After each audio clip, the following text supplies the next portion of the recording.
بسم اللہ الرحمن الرحیم۔ ہمارے دوست تھے، وہ یو ایس میں پڑھتے تھے، انہوں نے اسپریچولیٹی اور فلاسفی ایسٹ کی بک تھی، اس کے اندر یہ سٹوری تھی اور یہ ریئل سٹوری تھی کہ غالباً جرمنی میں جس کی سٹوری تھی، اس نے دیکھا کہ اس کا بھائی جو تھا وہ کچھ عرصے کے لیے کہیں چلا گیا۔ جب وہ واپس آیا تو دیکھا اس کا بھائی بڑا، اس کے آگے پیچھے لوگ، اور وہ بڑا اسپریچول، اور لوگ اس کو استاد اور یعنی مرشد اور ٹیچر۔ تو وہ اس کو بڑا ہوا کہ یہ سب تمہارے پاس کیسے آیا، تم نے کہاں سے لیا یہ؟ تو اس نے کہا کہ میں فلانی جگہ گیا تھا، وہاں مجھے ٹیچر ملا، شیخ ملا، اس نے مجھے ایسا کر دیا۔ تو اس نے اس کو کہا کہ تم بھی ایسا ہونا چاہتے ہو؟ کہتے نہیں، میں تمہارے جیسا نہیں ہونا چاہتا، میں تمہارے شیخ جیسا ہونا چاہتا ہوں، یعنی جس نے تمہیں کنورٹ کر دیا میں ویسا ہوں کہ میں اور لوگوں کو کنورٹ کروں۔ اس نے کہا ٹھیک ہے چلے جاؤ، وہ چلا گیا۔ یہ غالب اس طرف، یہ ٹرکی ایران کی طرف، خیر وہ نکلا، اسے پتہ چلا کہ ایک شیخ ایسا ہے، وہ اس کے دروازے پہنچ گیا۔ اس نے دروازے میں نوک کیا، باہر آیا، اس کا جو خادم تھا کہا مجھے شیخ سے ملنا ہے۔ کہا اوکے ٹھیک ہے بیٹھ جاؤ۔ یہ بیٹھا ہوا ہے، رات ہو گئی، کھانا آ گیا، کھانا کھایا۔ کہا شیخ، کہہ رہا ہے ابھی تو بیٹھو۔ صبح ہوئی دوسرے دن، پھر کھانے کا ٹائم، کھانا آیا، بیٹھا۔ کچھ دن گزر گئے، شیخ ملنے ہی نہیں آیا۔ اس نے بولا میں اتنی دور سے آیا ہوں۔ اس نے بولا بھائی شیخ کی مرضی ہے۔ اس نے بولا میں بھی ملے بغیر نہیں جاؤں گا۔ تقریباً 6 منتھ تک بیٹھا رہا، 6 منتھ تک بیٹھا۔ 6 منتھ 6 مہینے کے بعد وہ آیا، کہا آج شیخ نے ایک جگہ تقریر کرنی ہے، اسپیچ کرنی ہے، تو اس اسپیچ کے درمیان میں شیخ پانی پیتا ہے، تو وہ جو پانی ہے اس کو پکڑ کر کھڑے ہونے کی ڈیوٹی تمہیں دی ہے۔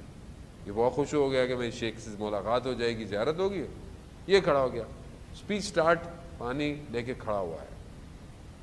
جیسے ہی شیخ نے پانی مانگا، پانی کا گلاس ٹلٹ ہوا، تھوڑا سا پانی نیچے گرا۔ جیسے ہی گرا، اس نے اپنے آپ کو دیکھا کہ یہ ایک ریگستان میں ہے، ایک ایسی جگہ پر دیکھا۔ اس نے دیکھا کہ عجیب سی حالت ہے، دور دور تک کوئی نہیں ہے، اس کے کپڑے بھی عجیب سے ہوئے ہوئے ہیں۔ اس کو سمجھ میں نہیں آیا، یہ چلنا شروع ہو گیا۔ چلتے چلتے ایک ٹاؤن میں پہنچا، وہاں دیکھا کہ وہاں پر لوگ ہیں۔ ایک دکان میں گیا، اس شخص کو، اسے سمجھ میں نہیں آ رہی ہے کہاں یہ۔ اسے پوچھا کہ مجھے کھانے پینے کو چاہیے۔ اس نے اس کو دیکھا، اس نے بولا قرآن آتا ہے؟ کہتا ہاں۔ خرد تلاوت کرو۔ کہتا میں نے بسم اللہ پڑھا، مجھے بسم اللہ پڑھا تو اس نے مجھے کھانا پینا دیا۔ پھر مجھے اس کو کہا کہ بھائی میں کہاں رہوں گا؟ اس نے بولا پھر اور سناؤ۔ کہہ رہا میں اس کو قرآن کی آیت سناتا رہا ایک ایک کر کے، اس نے مجھے رہنے کو دیا، مجھے جاب دے دی، کام دے دیا، اور میں وہیں رہنے لگ گیا۔ کچھ دن گزرے، وہ وہیں، اس کی شاپ تھی، ڈرائی کلینر کی کام کرتا تھا، وہیں رہتا تھا۔ رات کو اس نے دیکھا کہ روڈ پر کچھ لوگ نکل رہے ہیں، کچھ پلے کارٹ لے کر، کوئی مظاہرہ چل رہا ہے۔ تو وہاں پر اس کی نگاہ ایک لڑکی پر پڑی۔ اب جب اس پر پڑی تو جیسے جو ہے وہ اتنی ایسی خاتون کوئی دیکھی نہیں تھی۔ تو اب یہ صبح جب اٹھا تو اس نے اپنے جو اس کا مالک تھا کہا کہ میں نے ایسا ایسا دیکھا تھا۔ وہ سمجھ گیا کہ بھائی یہ تو یہاں کا جو قاضی ہے، جو ہیڈ ہے، اس کی بیٹی ہے، اور یہ پاسبل نہیں ہے۔ کہتا نہیں، مجھے تو جو ہے وہ اس سے شادی کرنی ہے۔ جیسے ہمارے جوان بعض اوقات ون سائڈ لو کا شکار ہو جاتے ہیں، یہ نہیں پتہ چلتی کہ عاقبت جو ہے وہ کیا ہے اس کی، نا وہ انسان ظاہر ہے۔ خیر اس نے بڑی کوشش کی، اس نے بولا میں کچھ نہیں کر سکتا۔ یہ ان کے دروازے پہ جا کے بیٹھ گیا۔ اب روز بیٹھا رہتا تھا کام کے بعد۔ ایک دن انہوں نے بلا لیا۔ انہوں نے جب بلایا، اس سے پوچھا کیا چاہتے ہو؟ کہا مجھے رشتہ چاہیے۔ کہا رشتہ مل جائے گا، ایک شرط ہے۔ کہا کیا؟ کہا جھوٹ نہیں بولو گے۔ بھائی یہ تو کوئی بات ہی نہیں ہے، جو ہم سے بھی کو بولے جھوٹ نہیں بولا ہے، ہم کیا بولتے ہیں؟ جھوٹ کو مسئلہ ہی نہیں ہے، ہم کہاں جھوٹ بولتے ہیں؟ جھوٹ ہماری زندگی میں کہاں ہے؟ یہی غلطی ہم سے ہوتی ہے جب ہم کسی چیز کو ہلکا، لائٹ لیتے ہیں۔ اس نے بولا ہاں یہ تو مسئلہ ہی نہیں ہے۔ بولا ٹھیک ہے، شادی کر دی۔ زندگی گزرنا شروع ہو گئی. ایک دن تھک کے کام سے واپس آیا, ابھی بیٹھا ہی تھا, کسی نے نوک کیا. اس نے اپنی وائف کو بولا کہ کہہ دو میں گھر پہ نہیں ہوں. جیسے ہی یہ کہا, اس سے پہلے کہ یہ اس کو بولتی, اپنا بیگ پیک کرنے لگ گئی. بولا کیا کر رہی ہو؟ کہا ہمارا معاہدہ ہوا تھا جھوٹ نہیں بولنا, آپ جھوٹ بول رہے ہیں, میں جا رہی ہوں. چلی گئی. یہ بھاگتا ہوا پیچھے گیا, میں آئندہ نہیں کروں گا, یہ نہیں کروں گا, وہ نہیں کروں گا. میں تھکا ہوا تھا, جو بھی تھا جھوٹ جھوٹ ہے. جب اتنا ہوا اس نے کہا ایک چانس اور دے دیں. ایک چانس اور مل گیا. پھر یہ ایک دن اپنی فیملی کے ساتھ پکنک پہ گیا, درخت کے نیچے بیٹھا تھا, ایک سیب گرا. سیب گرا, اس نے اٹھا کے کھانا شروع کر دیا. اس کی وائف نے کہا کہ یہ کیا آپ کا مال تھا, یہ آپ کی پراپرٹی تھی؟ کہا نہیں. کہا جس کی تھی اس سے پوچھ کے کھائی, جس کا باغ تھا؟ کہا نہیں. کہہ رہا پھر آپ نے کیسے کیا یہ کام؟ اور یہ کہہ کر چلی گئی. اب یہ بھاگتا رہا. قاضی نے کہا کہ اب اس سے زیادہ موقع نہیں, اس کو پکڑو اور اس کو پہاڑ سے نیچے پھینک دو. جیسے اس کو پکڑ کر پہاڑ سے نیچے پھینکا تو اس نے دیکھا کہ یہ وہیں کھڑا ہوا تھا جہاں پانی گرا تھا. ٹائم زون واپس لے آیا. زندگی یہی ہے, آؤٹ ان. رمضان ایک سپیس کھول رہا ہے, آؤٹ. پرواز کرو, فلائی کرو کہیں اور, مگر وہاں شرط کیا ہے؟ وہاں پر کوئی حرام کام نہیں کرنا, کوئی نہیں کرنا, نہ زبان سے, نہ آنکھوں سے, نہ کھانے سے. کیوں حضرت سیدہ فرماتی ہیں کہ روزہ سارے بدن کا روزہ ہے, کھانے پینے کا روزہ نہیں ہے کہ میں صرف کھانا کنٹرول کر لیا. نہ, سارے اعضاء و جوارح کا روزہ ہے. ہاتھ کا بھی, زبان کا, جھوٹ نہ بولے, غیبت نہ کرے, تہمت نہ لگائے, گھر میں فیملی کے ساتھ بہیو صحیح. زبان ہے. آنکھ غلط چیزوں کو نہ دیکھے, کان کوئی غلط بات نہ سنو. غیبت کر رہا ہے, اٹھ جائیں آپ بچائیں اپنے آپ کو. کیوں اپنے آپ کو؟ حرام موسیقی, یہ چیزیں, یہ مہینہ ہے اس لیے جہاں غلطی ہوئی وہاں ایگزٹ, باہر. پھر پتہ نہیں دوبارہ انٹری ملے گی بھی یا. یہی وجہ ہے کہ پھر ہم عام آدمیوں کی طرح اس دن میں گزار رہے ہیں. ہمیں پتہ بھی نہیں چلتا کب رمضان آیا, کب رمضان گیا. اور اس آنے اور جانے کے درمیان میں کتنا تبدیل ہوا مجھے نہیں پتا. اسی لیے چھٹے امام جعفر صادق علیہ الصلوۃ والسلام, اللہم صلی علی محمد, امام فرماتے ہیں کہ جو شخص اپنے گناہوں کو ماہ رمضان میں مغفرت نہیں کروا پایا وہ روز عرفہ کا انتظار کرے. یعنی اگر یہاں آپشن نہیں ہے تو صرف پھر روز عرفہ. لیکن یہ مہینہ ہمیں بہت چانس دے رہا ہے. آپ دیکھیں نا, حدیث ہے کہ جو ایک قرآن کی آیت پڑھے گا کتنا ثواب ہے؟ پورے قرآن. یعنی بسم اللہ الرحمن الرحیم, یاسین, صرف یاسین کہا پورے قرآن کا ثواب. ایک آیت پورے قرآن کا ثواب دے رہی ہے, یعنی کیا. اور اگر آپ نے پورا قرآن پڑھ لیا تو 6000 کتنی آیتیں ہیں, کتنے قرآن ختم ہو جائے. اور یہ شاید مجھے ابھی محسوس نہ ہو, کیونکہ اصل میں نے اس کا رزلٹ دیکھ نہیں رہا. دیکھیں, جو قرآن پڑھتا ہے اسے پتہ چلتا ہے. قرآن کے 7 باتیں ہیں. عام حدیث بیان کر رہا ہوں کہ عام لوگوں کے لیے عبارتیں ہیں, یعنی عام لوگوں کے لیے آیتیں ہیں, مگر جو علماء ہیں ان کے لیے اس میں اشارے ہیں, اور جو اولیاء ہیں ان کے لیے اس کے اندر بہت ایسی چیزیں ہیں جو لطائف ہیں, اور جو اس کا اندر کا باطن ہے وہ انبیاء کے لیے ہے. یعنی اس کی ہر آیت کے اندر لیئرز ہیں, تفکر ہے, فکر ہے. اور مولا کائنات اپنے بیٹے کو کیا کہتے ہیں وصیت کرتے وقت کہ قرآن کے ساتھ رہو. قرآن زندگی میں 50 آیتیں قرآن کی پڑھو. قرآن عہد ہے اور ہر روز یہ عہد کرو قرآن کے ساتھ. یہ مہینہ تو ہمیں بہت آپشن دے رہا ہے کہ مثلا یہاں قرآن خوانی بھی ہے, اور آپ اپنے آپ کو دیکھیں, آپ ہر نماز کے بعد صبح کے ٹائم کتنا واٹس ایپ پڑھتے ہیں, کتنے واٹس ایپ کے میسیجز ہم دیکھتے ہیں, کتنا فیس بک کا سٹیٹس, کتنے لوگوں نے لائک کیا, کتنے لوگوں نے ڈس لائک کیا, کتنی دیر ہے. ابھی تو آپ کو تو میرا فون تو مجھے بتا دیتا ہے آن ایوریج ویکلی, میرا فون مجھے دے دیتا ہے کہ you are using 2.5 hour 2 hour 40 minutes 34 minutes average time دے رہا ہے مجھے اسکرین یوزیج کا. اس کو بھی ڈفرینشیٹ کرتا ہے, فیس بک کتنا ہے, واٹس ایپ کتنا ہے, میڈیا کتنا ہے, سب بتا رہا ہے آپ کو وہ ڈیلی. اور اس میں سے کتنی چیزیں تو چلیں کام کی, کتنی چیزیں میں خامخواہ دیکھتا ہوں. اور خواتین تو دوسروں کے اسٹیٹس بھی چیک کرتی ہیں نا, اسٹیٹس کیا ہو رہا ہے, کیا کیا ڈالا ہوا ہے, سب دیکھ رہا ہوتا ہے پبلک. کیوں, اب دیکھیں بری بات نہیں ہے دیکھیں, لیکن کتنا میں اس اسٹیٹس پہ پریشان ہوں. اور کبھی میں نے دیکھا کہ میرا اسٹیٹس خدا کے نزدیک کیا ہے, میرا اسٹیٹس کیا ہے.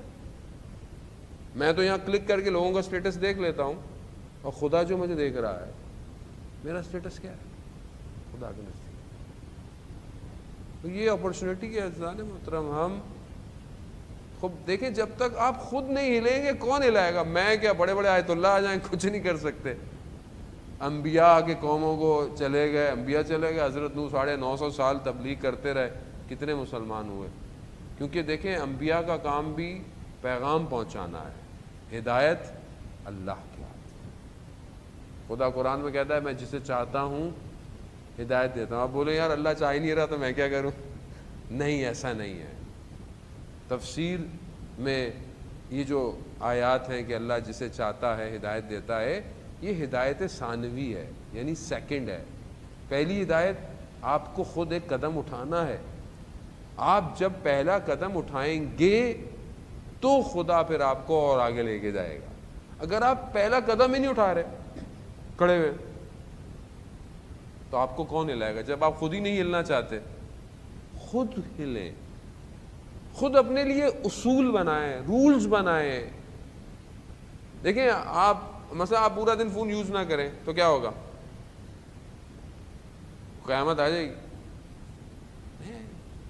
لیکن ہم اتنے اٹیچ ہیں, میں اپنے آپ کو کہہ رہا ہوں, واش روم بھی اس کے بغیر نہیں جانا. کیوں, پتہ نہیں کوئی کال آ جائے, کیا ہو گیا, اتنی کیا مشکلات ہیں اگر فوراً جواب نہ دیں. اور ہم سے ویسے ہی لوگ بہت ایکسپیکٹ کرتے ہیں مولانا جو ہیں وہ فوراً جواب کیوں نہیں دے رہے.